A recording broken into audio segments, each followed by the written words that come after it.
Hey guys, welcome back to my channel. Today I'm going to be doing like cooking segment. I'm going to be making salmon in a red pepper sauce. Here's a quick picture of all the ingredients that I used. Feel free to pause it and take a screenshot and then head over to your Publix or Winn-Dixie or whatever grocery store you guys have available to get all this stuff. This is a very, very tasty recipe, so you guys will definitely not regret it. Let's get into it.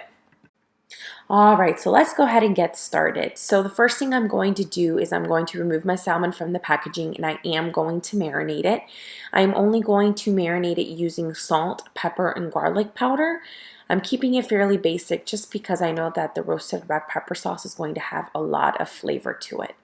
So I'm going to add these spices to the front, the back, and the sides of the salmon just to make sure that every inch of it has all of that goodness to it. All right, now that the salmon is marinated, I am just going to go ahead and just put it on the side. I am using the little plastic or foam container that came with the salmon just because I'm lazy and I don't feel like dirtying any extra plates. All right, so I'm gonna go ahead and start this prep for the roasted red pepper sauce. I am going to use a measuring cup. I'm gonna grab my scissors and as well as a shredder. I don't know the official name for it, but I use it to shred the cheese. I don't like to use the prepackaged shredded cheese already because they coat that in starch or flour so that it doesn't stick together. So I just go ahead and just buy a block of Parmesan cheese and I just shred it at home. I'm going to go ahead and shred about either half a cup or two-thirds of a cup. It really depends on how cheesy of a person you are. um, I am a very cheesy person, so I'm going to do about half a cup, probably a little bit more than half a cup. And I'm going to go ahead and do that and put that to the side. And then I'm also going to go ahead and open up my roasted peppers, aka pimentos, and I'm going to go ahead and chop that into little tiny pieces.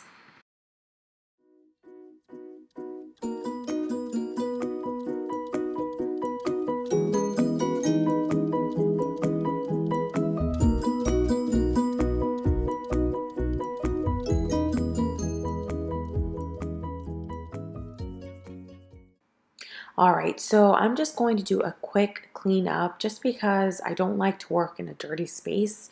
So I'm going to clean up the area that I worked in really quickly and wash off my cutting board. And then I'm actually going to bring out this salmon again and cut it into 3 pieces. This is going to help me when I am sauteing the salmon in the pan. That way, there's no way that I can fit that big old thing in the pan. So cutting it into 3 different pieces is going to make things so much easier.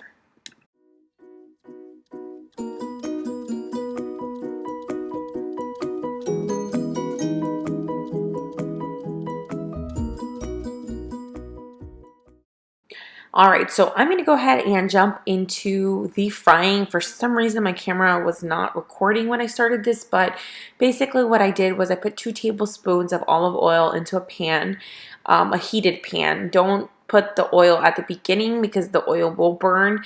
Let the pan heat up completely first and then add the 2 tablespoons of oil. And then I put my salmon in there first.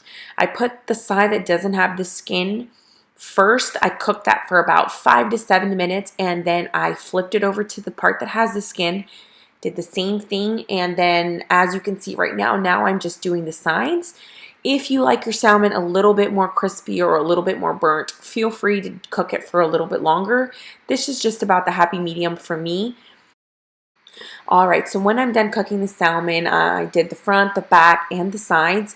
It's going to look golden and kind of crispy. Like I said, if you want to cook it a little bit more, feel free to. Just do it to your liking. I'm going to go ahead and just put it to the side when I'm all done. That way I can go ahead and get started on the roasted pepper sauce.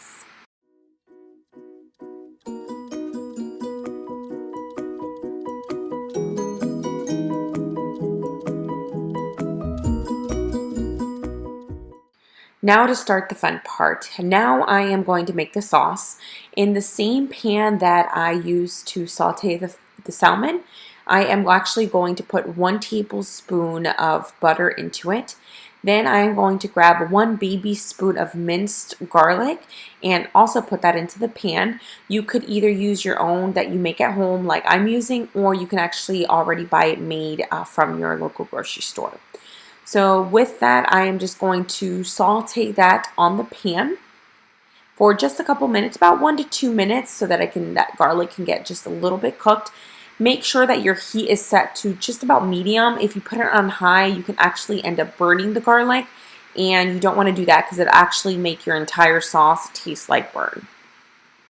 After 1 to 2 minutes, I'm going to go ahead and add my chopped roasted pimentos or roasted red pepper. I'm going to go ahead and add that to the pot, and I'm going to go ahead and just saute that as well until that's cooked. I will say I probably did this for about maybe 4 minutes.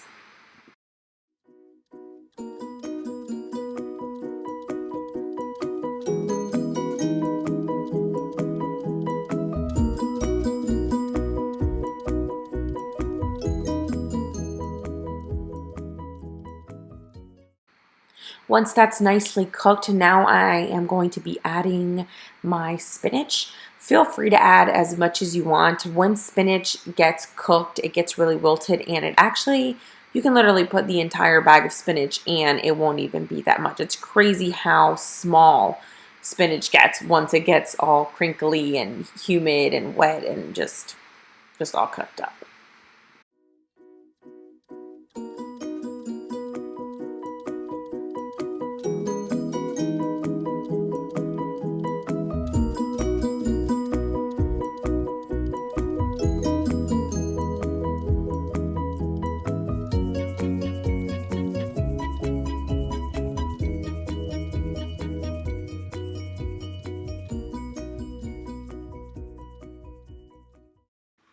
Okay, so next I will be adding half a cup of heavy whipping cream to the pan. And then I will also be adding the Parmesan cheese that I shredded up earlier. And I will go ahead and stir this for about maybe 2 or 3 minutes. After that, then I will go ahead and add some seasoning. I'm going to be adding just a little bit of salt and pepper. Go ahead and add this up. It's really up to your palate, how salty you like your food, or however not salty you like your food. After that, I will then be adding some red pepper flakes. You can really add as much or as little as you want. It really just depends on if you want this sauce to be super spicy or just a little bit spicy or just with a small kick. After that, and after I go ahead and saute it, then it is to the last step. I'm going to be adding the salmon right back into the pan. Once all the salmon is back in the pan, I'm actually going to spoon some of the sauce on the top of the salmon just so that flavor can get all over the top.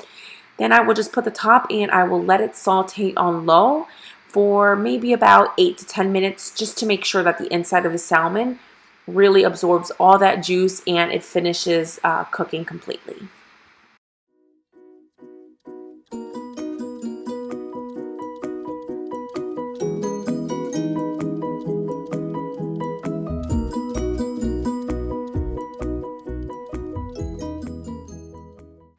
All right, so dinner is served. I went ahead and served this to my family with a side of jasmine rice, and it was delicious.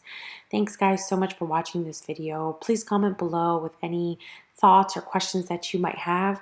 Also, make sure you subscribe to my channels so that you can be able to see all my future cooking, makeup, and any other videos that I might be uploading. Also, head over to my Facebook and Instagram pages and make sure that you follow me there. And guys, I can't wait to see you next time. Bye.